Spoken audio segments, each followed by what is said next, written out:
Hello, back to basics a bit this time with an air-filled column, but we're going to make a slight variation, do it in an alternate square pack design rather than a spiral design. It produces a more linear look, more crisp, more contemporary, and it's just a change from the traditional spiral.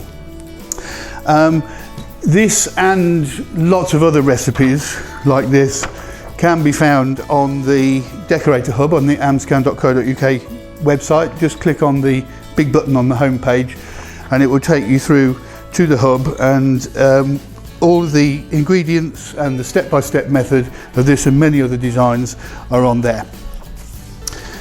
Basically what you're going to need is, in this instance anyway, 24 12-inch balloons and 24 5-inch balloons. Obviously I've chosen to fit whatever colour scheme you like. This is the topper that will go on it, so we've picked 3 of the colours from here. We've got a yellow, a lime green and a red. And the principle is very, very simple. You make 2 duplets of your 12-inch balloons. These are inflated to 9 inches in diameter. I've overinflated them and downsized them so that they're round because they do pack together better that way. And choose 2 of each colour like this, put them together, twist around to make a cluster of 4, and we need 6 of those. You're then going to need another 6 of your 5-inch balloons, in this case all one colour, the yellow, and these are inflated to 4 inches. These are Sempertex metallics. We've got Sempertex metallic lime green, red and yellow, and that's basically it. The difference in the sizes is what makes it work. So it is actually quite critical that the smaller balloons are the right size to fit between the clusters of the larger balloons so that the larger ones still touch. If they're too tight, if these are too small, the balloons will be too tight together and the linear aspect of it all will tend to go out of line. If these are too big, there will be a gap in between and it won't look quite so sharp. So 9 inches and 4 inches works very well. If you want to use different sizes, then obviously you can work it out accordingly. And also, we're going to do it all air-filled, well, mostly air-filled. The column itself will be air-filled, the topper will be helium-filled, which means that we can do it with a weight on the bottom and no need for framework. If the topper were air-filled and it fell over, it would stay down, but the helium will help to keep it upright. If you want to do it entirely air-filled, you'll need to put it on a base plate and a pole. So, start with a 260 modelling balloon. I've tied the closed end of the balloon, the modelling balloon, around the collar of a standard foil weight. So right round there, nice and tight. And then I'm going to just squeeze all the air out of the balloon and tie the open end so that we have a nice ribbon which won't get any air bubbles caught in it as we work. Hold the collar of the weight in your hand, put it between 2 balloons in the cluster so that the weight part is on this side, tassel part is on that side, and then the 2 balloons that you put it between, just wrap them over each other all the way around once and again to get back to the arrangement of colours that we need. That will secure the weight nice and tight into that first cluster, and it means that the weight is recessed into the bottom here so that it sits nice and firmly on the surface.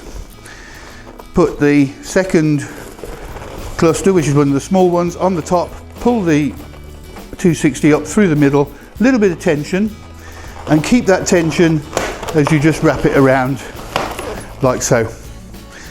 Add another of the larger size, make sure the colours line up. Pull it up through the middle, wrap it around, and just repeat until you've used all of your balloons. I'm going to put it down on the floor in a minute because it's getting a little too high for me to work comfortably. Continue adding your clusters and make sure that you always keep the tension on the modelling balloon, because that is what will hold it all together.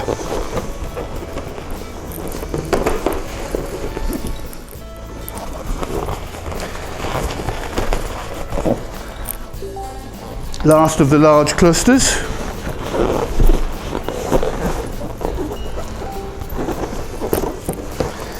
Okay, now this one we don't put on the top of the column. This one I'm going to wrap onto the tying tab on this balloon.